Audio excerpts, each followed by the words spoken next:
I'm very conscious of the honour done to anyone invited to lecture on an occasion in which it's Newman's name that is invoked. We owe Newman so much that it's important we remember him, but very often, with those as distinguished as Newman, we feel able to go on honouring them only because we've stopped reading them. And I hope that what I have to say today may suggest that honouring Newman may be a more difficult task than we sometimes think. The case that hostile critics have urged against Newman's The Idea of the University is impressive. J.M. Roberts wrote nearly 20 years ago that it's no longer possible to write a book with such a title. No general doctrine of universities is possible. And Bill Reddings later argued that Newman's conception of the university curriculum reflected a kind of literary culture that held together diverse specialities in unity, a type of culture that no longer exists and that is impossible to recreate. Those two critics could not have been more at odds with each other. Roberts, a distinguished member of the British university establishment, Reddings, by contrast, a postmodernist radical critic. Yet the two of them in agreement on Newman's irrelevance. What's held to make Newman irrelevant to the concerns of those now at work in universities are three of his central affirmations, each entailing the denial of a conviction central to the functioning of contemporary universities. So why does that make Newman's claims irrelevant rather than just false? It's because, on the view taken by his critics, it's not only that Newman's idea of a university fails to hold true of contemporary universities, but anyone who thought it might hold true would have grossly misunderstood the nature and functioning of the contemporary university. To criticise contemporary universities from Newman's standpoint would be, on their view, like blaming a jet engine for not having the excellences of a windmill. What then are the three matters on which what Newman says is taken to be at once false and irrelevant? The first is his conception of the unity of knowledge, or more accurately, the unity of understanding, of how each academic discipline contributes the knowledge of some particular aspect or part of the universe, so that in the search for understanding, we need not only to study a number of different disciplines, physics, physiology, history, literature, mathematics, psychology, but also how each of these bears on the others, what the relationships between them are. Newman was careful to emphasise that it's not just the study of a number of disciplines that educates. What educates is knowledge of several disciplines such that one comes to understand both the indispensability of each for an overall understanding of the order of things and the limitations of each. The superficial generalist is as much the product of a defective education as the narrow specialist. It's a commonplace that Newman in 1852 not only didn't foresee the rise of the modern research university, first in Germany, then in the United States, but took it for granted that research was a task for institutions other than universities. What puts Newman in opposition to the research university, however, is not just this, but above all his claim that intensive specialisation and narrowness of intellectual focus deform the mind, that the qualities characteristic of the minds of successful researchers are characteristically qualities incompatible with those of an educated mind. This claim follows from Newman's affirmation of his conception of the unity of knowledge, the unity of understanding, together with his view of the effects of the academic division of labour.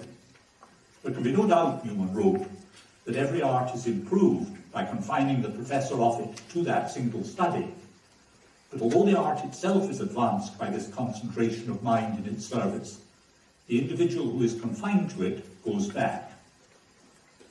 That you may tend to injure and deform your mind by tending to develop a narrowness of vision and a one-sidedness in judgment, if you devote yourself wholeheartedly to a life of scholarly research, is a thought that the protagonists of the 21st century university are scarcely capable of entertaining. We might exaggerate somewhat if we formulated Newman's views in contemporary terms by saying that the possession of a PhD or a DPhil is too often the mark of a miseducated mind. But we would come close enough to it to make clear why Newman was seen not just irrelevant, but offensive to such protagonists. Consider now the second way in which Newman is held to have disqualified himself from participation in our debates. He insists not only that theology is among the disciplines that must be taught in any university deserving the name, but that it's the key discipline, that unless theology is given its due place in the curriculum, the relationships between the disciplines will be distorted and misunderstood.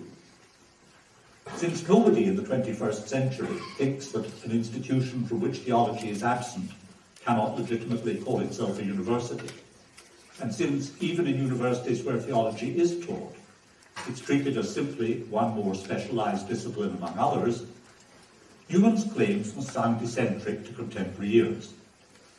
We might be tempted to say that for the vast majority of our academic contemporaries, it's their belief that universities are secular institutions that leads them to reject Newman's thesis about the place of theology in the curriculum. Yet Newman too held that universities are secular institutions. His claim is that it's qua-secular institution that the university needs what he takes to be the secular discipline of theology. So what can this need be? Newman's answer returns us to his conception of the unity of understanding. Without a recognition of theology as the key discipline, the university curriculum, so Newman argued, will disintegrate into a fragmented multiplicity of disciplines, each self-defining, each claiming autonomy in its own sphere. Some disciplines will, of course, continue to draw upon each other, as physics does on mathematics, geology on chemistry. But there will be no conception of that whole to which each discipline contributes as a part. And, of course, this is just how it has become in the contemporary university. A condition one of whose symptoms is the great difficulty that university teachers generally have nowadays in arriving at agreement on what, if any, general education requirements should be imposed on undergraduates. University teachers are no longer members of an educated public constituted by agreements on what books every educated person needs to have read and what skills every educated person needs to possess.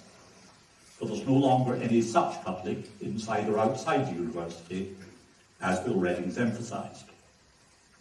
I'm not, of course, suggesting that the main, let alone only cause of this condition is the absence of theology from the curriculum, or its treatment as just one more specialised discipline. But it would have been Newman's view that the fragmentation of the curriculum is a condition that needs to be remedied, and that only an acknowledgement of theology as the key unifying discipline can adequately remedy it. Newman, therefore, with his judgments that the knowledge of God is a part of our secular knowledge, and that such knowledge is the key to understanding, affronts the secularized thinkers of our time, just as he affronted the secularizing thinkers of his own. Part of what affronts them is that Newman was well aware that the belief that God exists is contestable, and that there are no knockdown arguments equally compelling to every intelligent person for the existence of God. But it's characteristic of contemporary unbelievers to believe that only if they were offered some knockdown argument whereby belief in God would be incontestable, would they be rationally entitled to believe that God exists. The theist they identified would not be God. It's not that there are not arguments sufficient to justify the theist's assertion of the existence of God, but that the soundness of these arguments will always be open to contestation just because of the nature of God and of his relation to his creation. Newman's idea of a university is then taken to be irrelevant to the contemporary university, not only because of the overwhelmingly dominant place that the acquisition of specialised knowledge through research has in that contemporary university, and not only because no discipline could now be accorded the place that theology has in Newman's scheme, but also because the claim that the knowledge of God is at once contestable and yet genuine, and indispensable secular knowledge, is at odds with the present-day secular university's understanding of the secular. A third respect in which it seems to many that Newman's views cannot be brought to bear on contemporary university concerns, on contemporary university, concerns how a university education is to be justified, both to those who are invited to become its students and to those whom it invites to sustain it financially, whether private and corporate donors or governments. Universities today would not survive, let alone flourish, if they were not able, credibly, to promise to their students a gateway to superior career possibilities, and to donors and governments both a supply of appropriately skilled manpower and research that contributes to economic growth. Universities promise to be cost-effective enterprises. For Newman, by contrast, the activities that contribute to the teaching and learning of a university have goods internal to them that make those activities worthwhile in themselves. It may, of course, be the case that, incidentally, universities do contribute to career success and economic growth, but on Newman's view, a university can succeed in both these respects and yet fail as a university. So there are three major issues that put Newman at odds with the contemporary research university's understanding of its mission: the pursuit of highly specialised knowledge, the secular university's understanding of what it is to be secular, and the university's self-justification by appeal to considerations of social utility. If we recognise that, given these three characteristics, no contemporary university could exemplify anything like Newman's idea of a university, should we not simply agree with Roberts and Reddings in taking Newman's claims to be not only false, but irrelevant? I want to suggest three lines of thought which separately and jointly give us reason to take Newman's central claims seriously. Each of them begins from asking a set of Aristotelian questions and ends with an answer drawn from Newman. And about this we should not be surprised, for it was Newman who declared that, I quote, "While we are men, we cannot help to a great extent being Aristotelian, and that, in many subject matters, to think correctly is to think like Aristotle." To think like Aristotle, for the questions from which I begin are perhaps not Aristotle's own, but they are questions which, if one presses Aristotelian inquiry beyond a certain point, one is bound to ask. They are also, and Newman's remark on why he is an Aristotelian is much to the point, questions that are inescapable for any sufficiently reflective human being. So that even if Newman had never written the idea of a university, we should have been compelled to raise them. The first is this: what is it that we need to understand if on some occasion the outcome of our practical deliberations has been perhaps disastrous, or at least very different from what we had expected? What are the different ways in which we may have gone astray? If our conception of practical reasoning is in general Aristotelian, there are several ways in which our deliberations may have been defective. Consider, for example, the kind of decision that will alter the course of someone's life, perhaps to the lives of others close to her or him. Such choices as that to emigrate or not to emigrate, or to change the land use of one's farm in some drastic way, or the choice between participating in rebuilding one's town after some natural disaster and, on the other hand, starting anew somewhere else.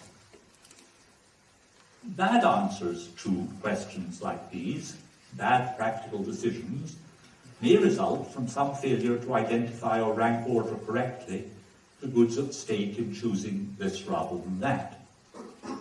And such failure may in turn derive from some misconception of what the agent's final good qua human being is.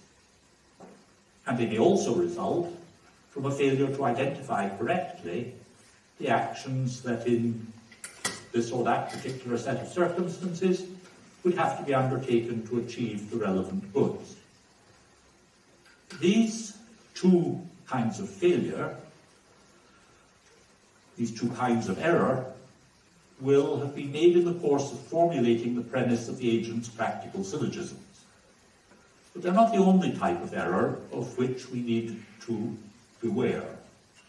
For all such practical reasoning, whether successful or not, presupposes background assumptions.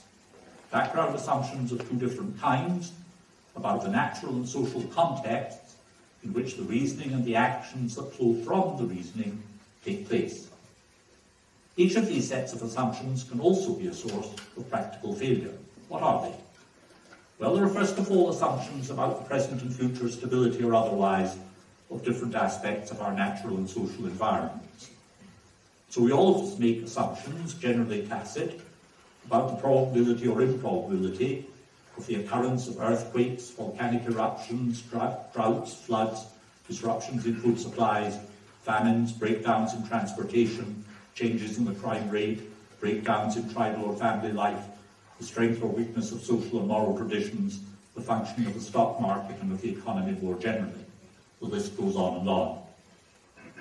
A second set of assumptions are about how others in the present or future will be likely to respond to our actions, so as either to further or to frustrate our intentions. Those, also generally tacit assumptions, concern not just the nature of their decision-making, but also the significance that our actions may have for their decision-making. Among them, assumptions about the assumptions that will be presupposed in their decision-making. I've noticed in both cases that such assumptions are generally not spelled out.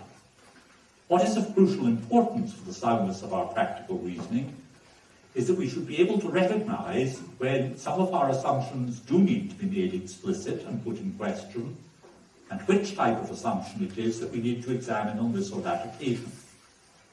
What would it be to be able to do this and to do it well? It would involve knowing both how to draw on the relevant findings of a range of disciplines and how to evaluate the reliability of these findings. So, what kind of education would someone have to have received in order to do this? What kind of mind would such a one have? It's in trying to answer these questions that we find ourselves returned to Newman's text. For the education of such a one will have to have included a more than superficial engagement with several disciplines, each with its own subject matter and its own ways of viewing that subject matter. As, for example, in understanding human beings and their activities, we need to treat of them, says Newman, as physiologists, or as moral philosophers, or as writers of economics or of politics, or as theologians.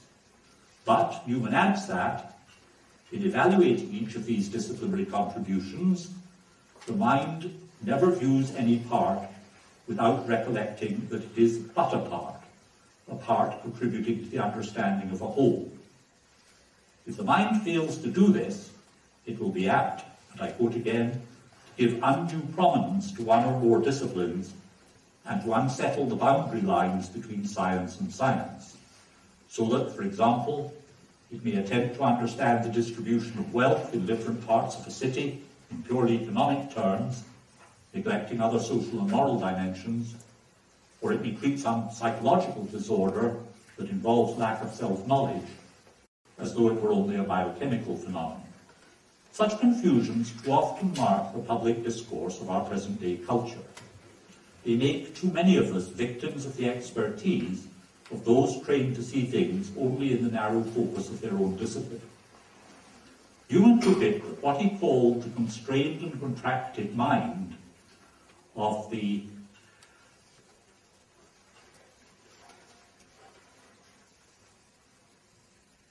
narrow specialist tended to express itself in opinionated and boring conversation.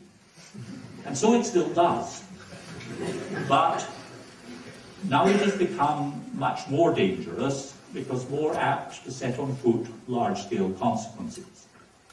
And the range of disciplines that we may need in order to achieve the kind and degree of understanding that issues in sound practical reasoning has increased. Sometimes we need to correct what economists tell us by appealing to historians, sometimes, of course, vice versa.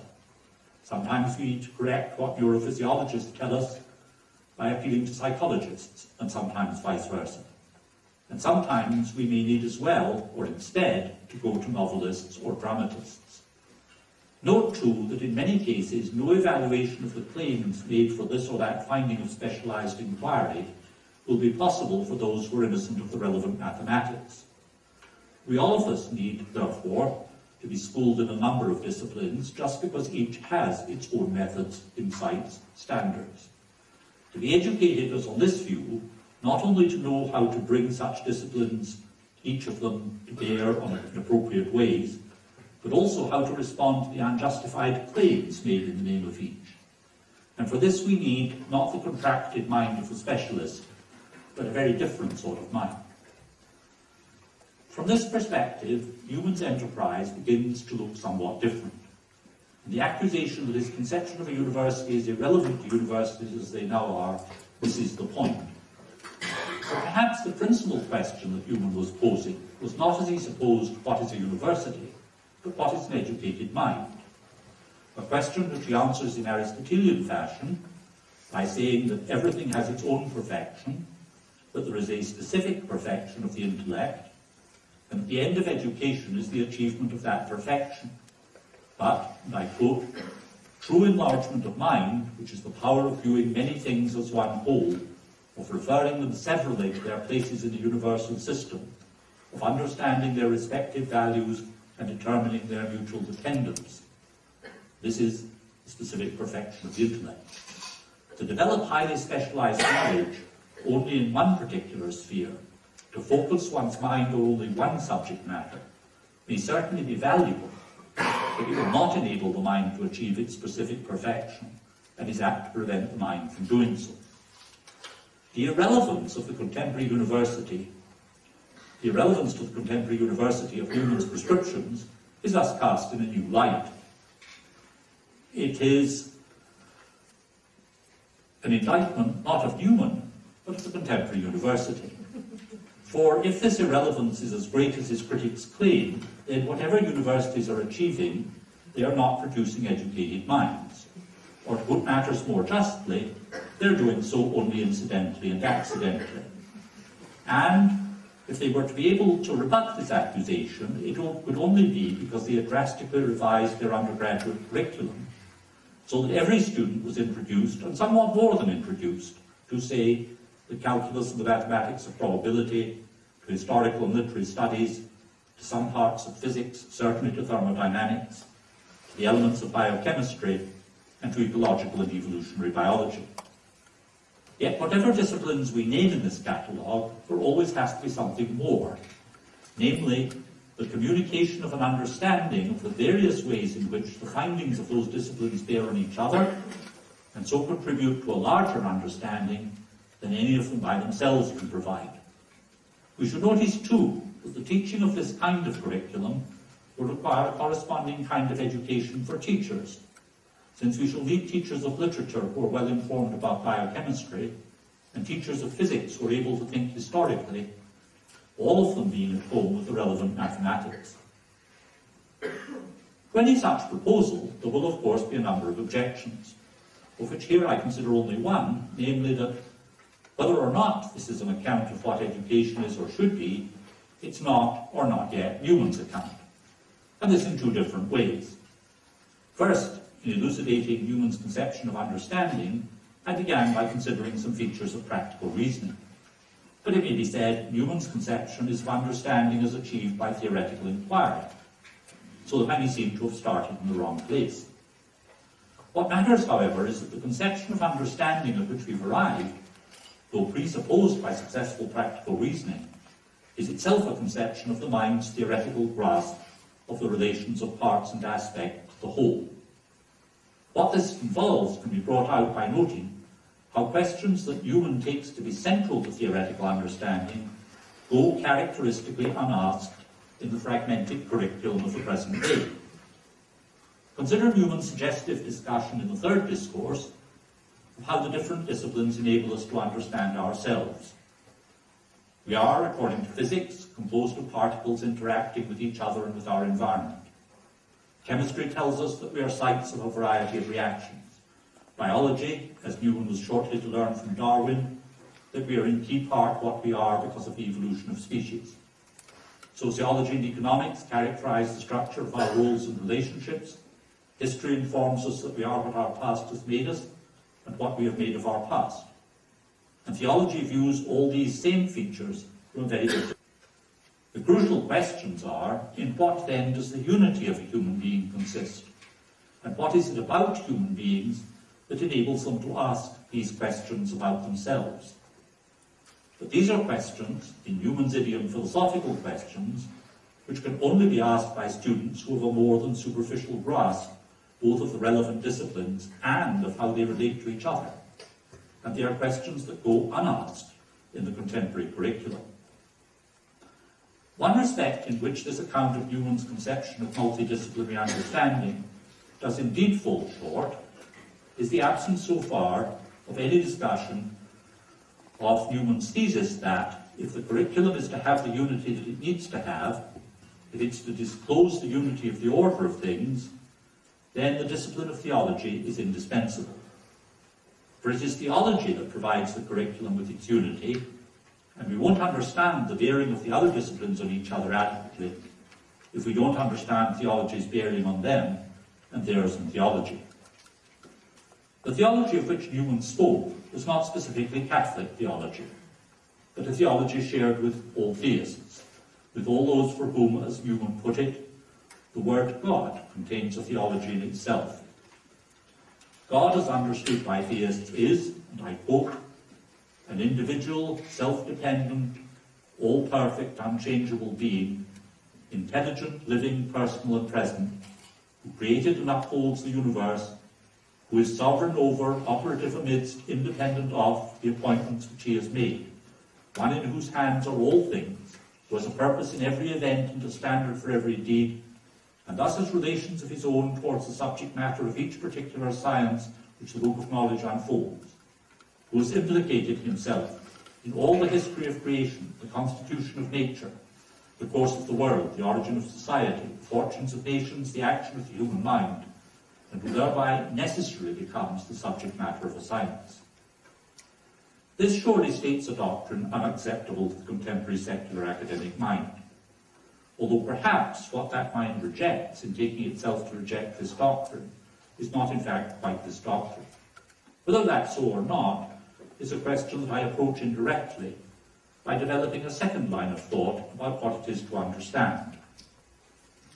When we bring one or more of the particular disciplines to bear upon some event or state of affairs that we need to understand, say, the explanation of the incidence of bubonic plague in medieval Europe and the part that it played in shaping social and economic life, or the varying causes of climate change during the Earth's history, or the phenomena of neutron oscillation, the explanations at which we arrive are always partial and incomplete, in that they always direct our attention to something more, to something needing further inquiry. Sometimes this is because certain questions are still left open, sometimes because that refers us as cause or causes itself stands in need of explanation, and sometimes because there is an appeal to principles or laws that have application in this particular sphere, but we don't as yet understand why those principles or laws must take the form that they do. Moreover, as our inquiries proceed, we move towards unifying our various explanations, both those which lie wholly within one particular discipline and those which have origins in other disciplines. And this enables us to understand increasingly the place of this or that occurrence or state of affairs in the overall order of things. Yet our explanations are always imperfectly unified, just as they always remain incomplete. And so our inquiries never terminate or never final. What they presuppose is twofold.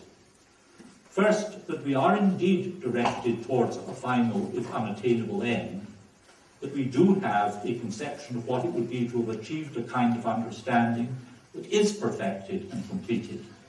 For it's only by contrast with this conception that we characterize our present explanations as partial, imperfect, and incomplete. And secondly, and correspondingly, we presuppose that the order of things, though indefinitely complex, has an intelligible unity that is gradually and increasingly disclosed by our inquiry, and that will continue to be disclosed by those inquiries, no matter how far we carry them.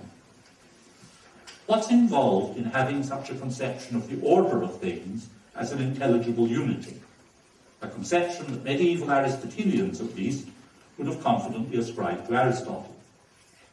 It's to take it for granted that the further that we carry our inquiries, the nearer we come to understanding every part and aspect of the universe in relation to every other.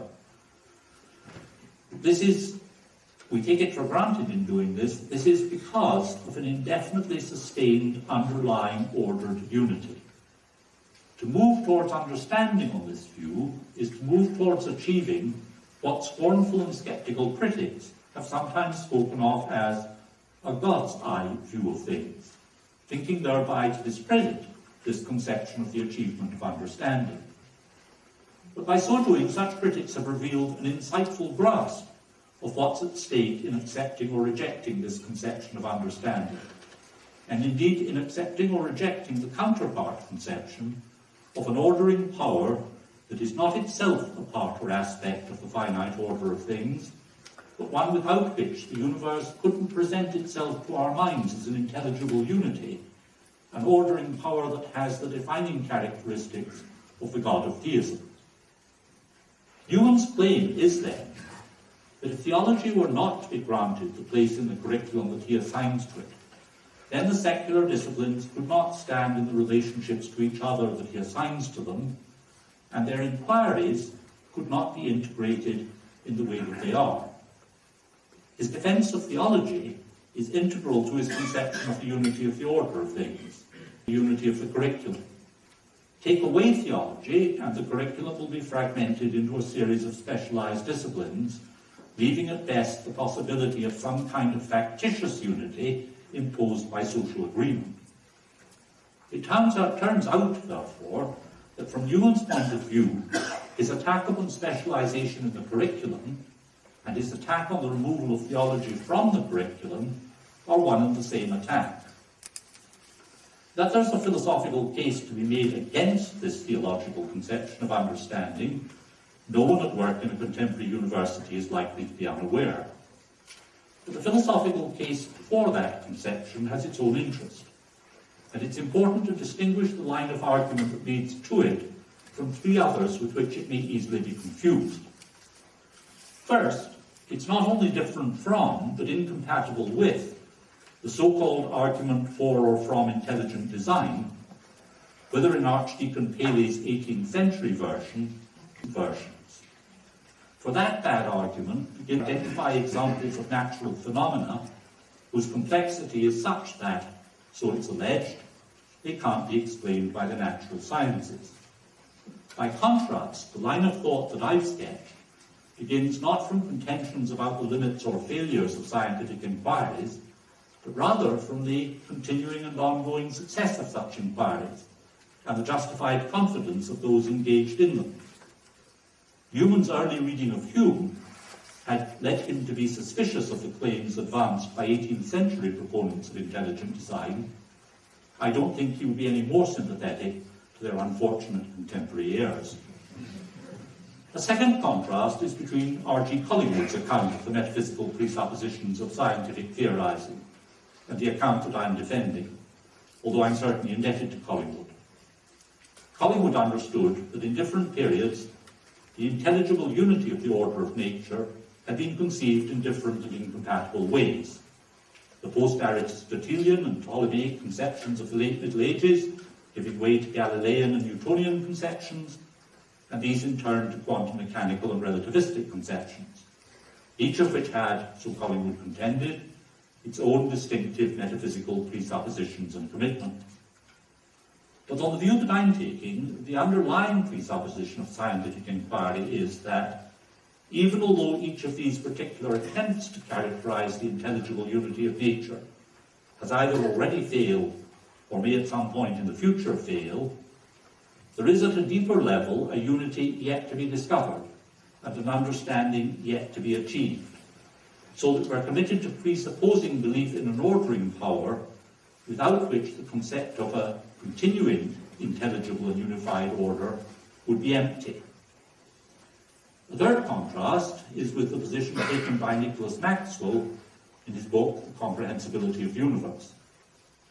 Maxwell treated the intelligibility and unity of the physical universe as features of it that need to be accounted for as much as any other. And he provides impressive reasons for holding that the best conjecture as to why the physical universe has the intelligible unity it has would be that God exists, if only the existence of an all-good and all-powerful God were not, on Maxwell's view, rendered wholly implausible by the facts of human and natural evil. The two crucial differences between Newman's line of thought and Maxwell's are, first, that Newman, like other theists, did not find the objection to theism posed by the problem of evil insuperable, and secondly, that for Newman, like other theists, belief in God cannot be a conjecture, and is, in relation to scientific inquiry, we might be tempted to say, an inescapable presupposition. Inescapable, that it seems must surely not be so.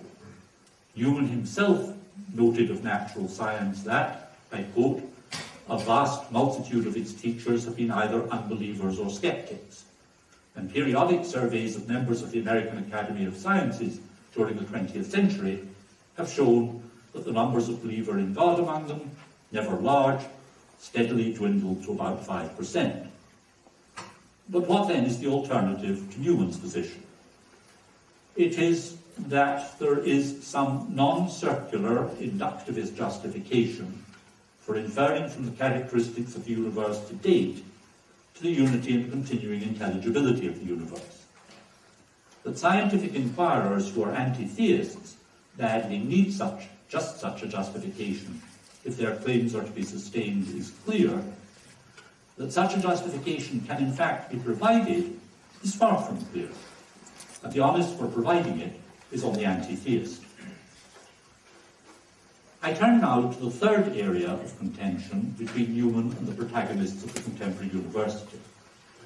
The contemporary university, as I noted earlier, boasts that it is socially useful, and often justifies itself by citing as an example of its usefulness the provision of skilled manpower.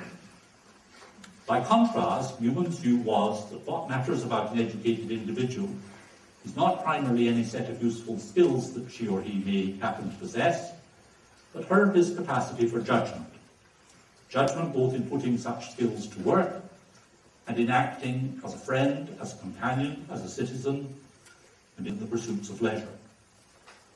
Newman is quoting from the argument advanced by John Davison, one of the reforming fellows of Oriel in the early 19th century, in defense of a curriculum that introduces the student to, and I quote, religion in its evidence and interpretation, ethics, history, eloquence, poetry, theories of general speculation, the fine arts and works of wit.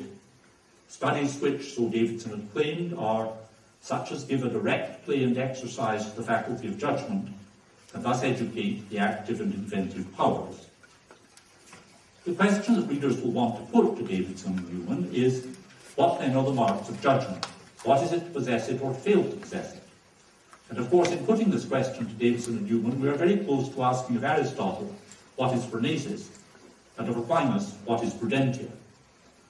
Let me consider then just one aspect of judgment, one that throws additional light on Newman's proposed curriculum, and suggests that without something like that curriculum, we will not only be defective practical reasoners, but will even be asked not to know what we are doing. Human actions always have several dimensions. What are you doing, we ask? Solving an equation, predicting next week's stock prices, pleasing my employer, working late in the office, absenting myself from dinner with my family, alienating my oldest child. Or perhaps digging a hole, building a condominium tower, constructing a new competitor for scarce water resources, ignoring some of the relevant geological facts, endangering lives in 20 years' time. Even examples as sketchy as these bring out some salient features of action. First, that what we are not doing or are failing to do by doing what we are doing may be as important as what we do. Secondly, that ignorance of relevant facts from a variety of disciplines may make us unable to recognize aspects of what we are doing. And thirdly, that by focusing on particular aspects of what we are doing, we may conceal from ourselves other aspects. There always may, of course, be aspects of our actions of which we remain unaware through no fault or defect of our own. And some of them may be such that we have no need to be aware of them. But the range of facts of which we may at some point badly need to be aware, if we are to know what we are doing, is clearly wide and requires, as I've already emphasized, some knowledge of a number of disciplines. Evidently, of course, such academic knowledge, though necessary, is insufficient for an agent to be able to answer the question, what are you doing? She or he needs also to know how to deploy that knowledge when and as it's required. And this ability can be developed only through engagement in a range of practices. Yet lacking an education that has introduced agents to a sufficient number of disciplines, they will be unlikely to develop that ability. And they will also need another characteristic that can't be acquired through academic study, that of valuing the quality of knowing what they are doing and of valuing that quality in others. One can, of course, know what one is doing and nonetheless do the wrong thing. But even to begin to say what's involved in judging and acting rightly would be to open up questions too large for this occasion. What's already been said is sufficient to establish the connection between Newman's account of the curriculum and the conviction that what it is to have an educated mind is one thing, what it is to have professional skills something else, even if it is important for the exercise of professional skills that those who exercise them have educated minds. If we're to take this line of argument further, we must do so in two directions, one of which involves us in rejecting an assumption of Newman's, an assumption shared with most, if not quite all, of his educated contemporaries. It is that the type of university education that he commends is suitable only for a small and privileged minority. Yet if in fact in the contemporary world this kind of education is needed in order to know what one's doing, then everyone needs it, and not only the makers of large-scale social and economic decisions. Indeed, it's crucial for plain persons that they should have this type of education, so that they can begin to recognize when those who exercise power over their lives no longer know what they are doing. But the question of how such an education ought to be made widely available is yet another I put on one side. I do so in order to make a claim whose truth or falsity is of crucial significance in the debate between followers of Newman and protagonists of the contemporary research university. That claim is that a surprising number of the major disorders of the latter part of the 20th century and of the first decade of the 21st century have been brought about by some of the most distinguished graduates of some of the most distinguished universities in the world. And this as the result of inadequate general education at both graduate and especially undergraduate levels, that it made it possible for those graduates to act decisively and deliberately without knowing what they were doing. Examples of such disasters include the Vietnam, the policies of the United States towards Iran for more than half a century, and the present world economic crisis. I can't here argue adequately for such a contentious claim, but I can illustrate it by considering some salient features of the genesis of the present economic crisis. Too many people have already forgotten, or perhaps never even bothered to find out about, the great forerunner of this crisis, the collapse of the hedge fund long-term capital management in 1997, a collapse so massive that for a few days it threatened the entire financial system. Long-term capital management had on their board two Nobel Prize-winning economists who made use for the first time of certain complex mathematical models that, so they confidently believed, enabled them to enter into large-scale derivative contracts with measurable risk and without significant danger. And so far as both the mathematics and the economic theory was concerned, they knew very well what they were doing. What they happened to lack was historical knowledge of two different kinds of contingency. Knowledge in depth of the histories of risk-taking firms and of the vicissitudes encountered in those histories, and knowledge of the politics of the different cultures within which markets operate, so that most notably they misinterpreted events in Russia and were taken wholly by surprise when the Russian government simply decided it would rather use its rubles to pay Russian workers than Western bondholders.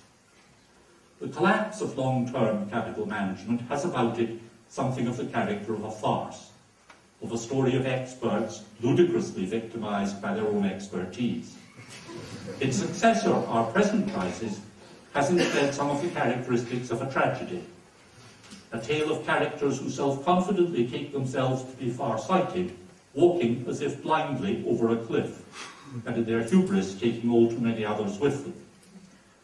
For it was cohorts drawn from the most highly educated, who trusted in sophisticated mathematics, whose application the vast majority of them did not understand, who relied on conceptions of risk that they had never adequately analysed, who went down historically well-marked roads, not knowing that those roads had already been travelled more than once, and who lacked the dramatic imagination that would have told them just what kind of a play it was in which they had allotted themselves roles. They lacked, that is, just what Davison's and Newman's curriculum might have given them. Small wonder, then, that they were also oblivious to what they might have learned from Newman's Aristotelian contemporary, Karl Marx. What we have to learn from Newman, then, is first of all that undergraduate education has its own distinctive ends, that it should never be regarded as prologue to or preparation for graduate or professional education, and that its ends must not be subordinated to the ends of the necessarily specialised activities of the researcher. But it's not just that undergraduate education has its own ends, it's also that undergraduate education, when well conducted, is in key part an education in how to think about the ends of a variety of human activities. And that is to say, in how to evaluate, among others, such activities as those of the specialist and the researcher, the activities of those dedicated to the ends which the contemporary research university serves. The danger is, therefore, that in research universities, the ability to think about the ends which are being pursued will in fact be lost, and with it the ability to engage in radical self-criticism, so that the leadership of those universities will become complacent in their wrong-headedness. How unsurprising, then, that so often from their point of view, Newman's lectures should now appear not only false, but irrelevant.